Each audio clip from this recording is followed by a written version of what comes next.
Assalamualaikum warahmatullahi wabarakatuh.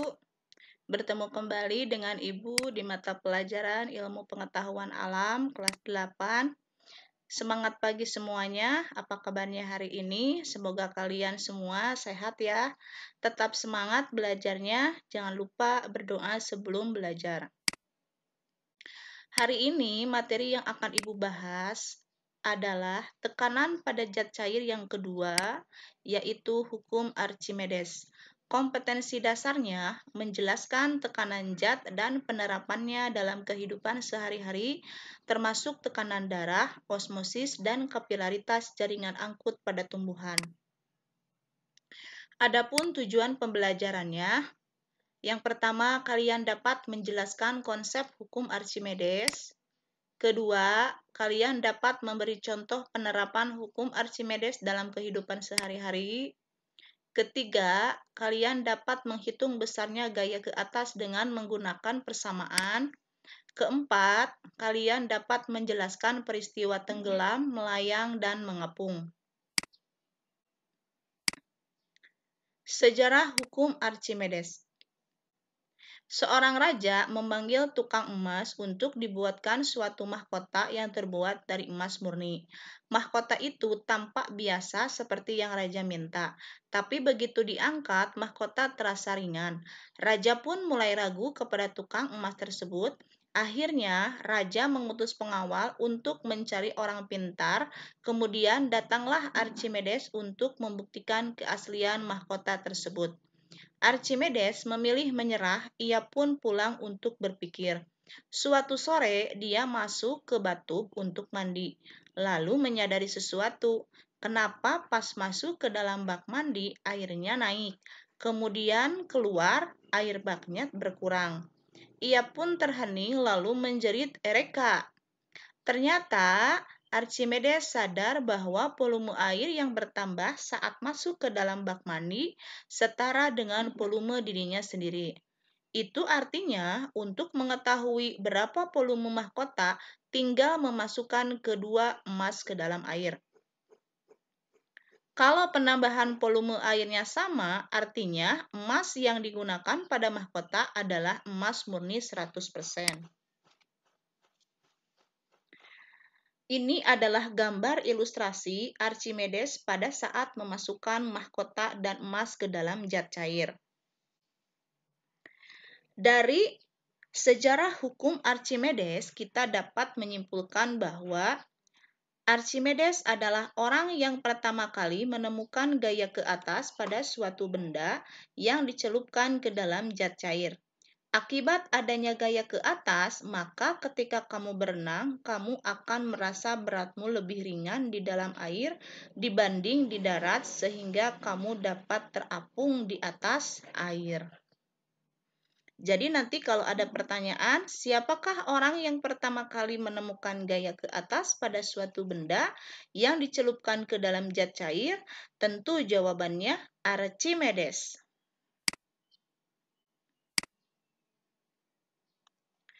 Gejala tersebut sesuai dengan hukum Archimedes yang berbunyi, jika benda dicelupkan sebagian atau seluruhnya ke dalam zat cair, maka benda itu akan mendapat gaya ke atas atau gaya apung sebesar berat zat cair tersebut. Atau secara matematis, hukum Archimedes dapat dituliskan Fa sama dengan Rho dikali G dikali Pi. Fa adalah gaya apung, satuannya Newton. Rho, massa jenis benda, satuannya kilogram per meter kubik. G, gaya gravitasi bumi, satuannya meter per sekon kuadrat. Dan Pi adalah volume, satuannya meter kubik. Lalu apa yang dimaksud dengan gaya ke atas? Selisih gaya yang ke arah atas dan gaya yang ke bawah dinamakan gaya ke atas. Akibat gaya ke atas, benda terasa lebih ringan ketika berada di dalam air. Untuk menghitung berat di dalam air, kalian bisa menggunakan rumus W fluida sama dengan W udara dikurangi Fa. W fluida di sini adalah berat di dalam air, W udara berat di udara, Fa gaya ke atas.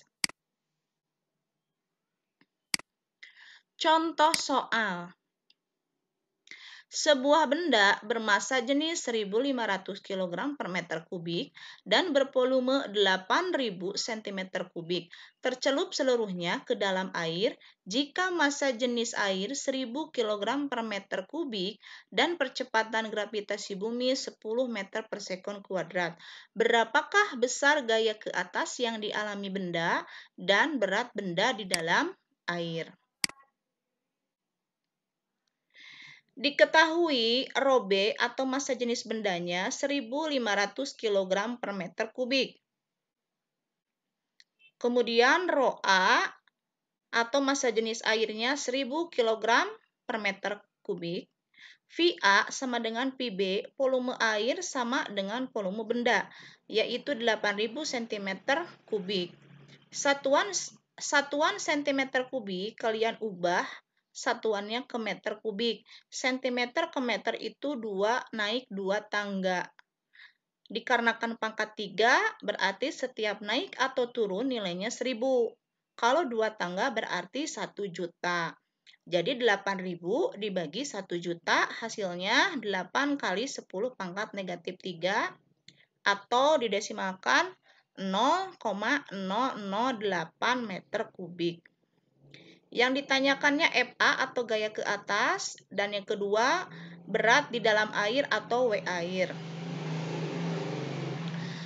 Yang pertama kita cari Fa sama dengan ρA dikali VA dikali G. Masukkan nilainya 1.000 kg per meter kubik dikali 8 kali 10 pangkat negatif 3 meter kubik dikali 10 meter per sekon kuadrat.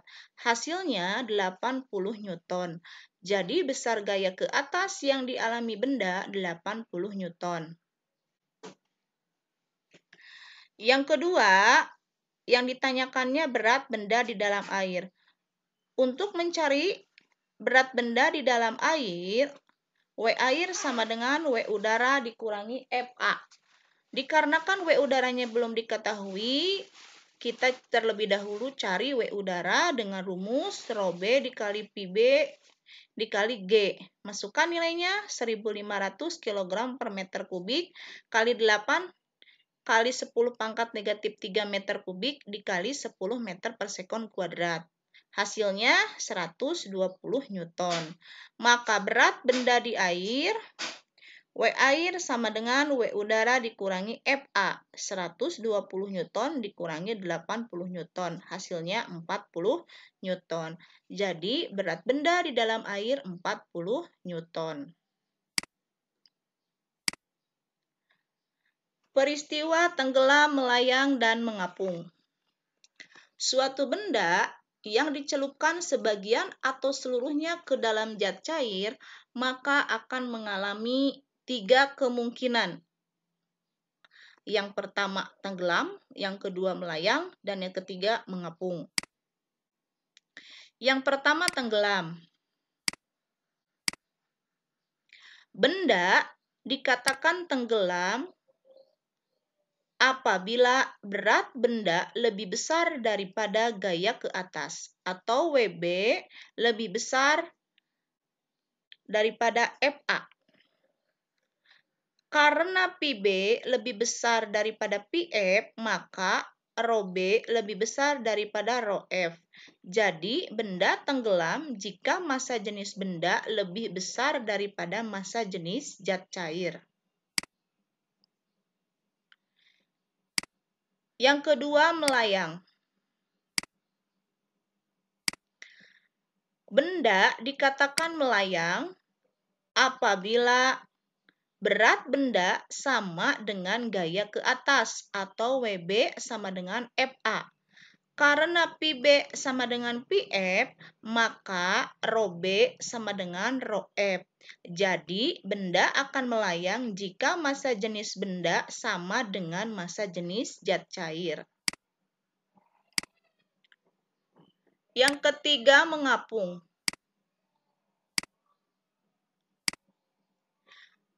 Benda dikatakan mengapung apabila berat benda lebih kecil daripada gaya ke atas atau WB lebih kecil daripada FA. Karena PB lebih kecil daripada PF, maka ρB lebih kecil daripada ρF. Jadi, benda akan terapung jika massa jenis benda lebih kecil daripada massa jenis fluida. Apabila volume benda tercelup dalam zat cair atau PF dan volume benda total atau PB berlaku ρB per ρF sama dengan VF per PB. Contoh penerapan hukum Archimedes dalam kehidupan sehari-hari.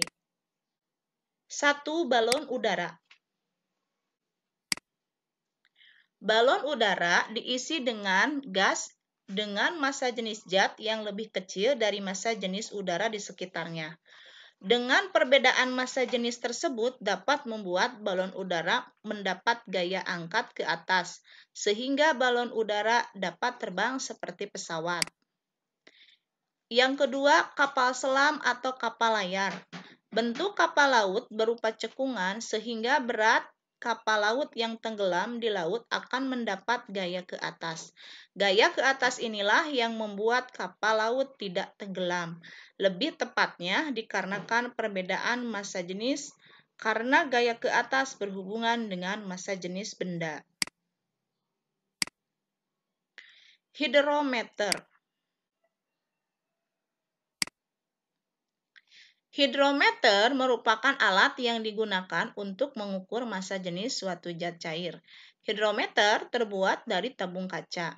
Agar tabung kaca dapat terapung tegak di dalam zat cair, maka bagian bawah tabung dibebani butiran timbal.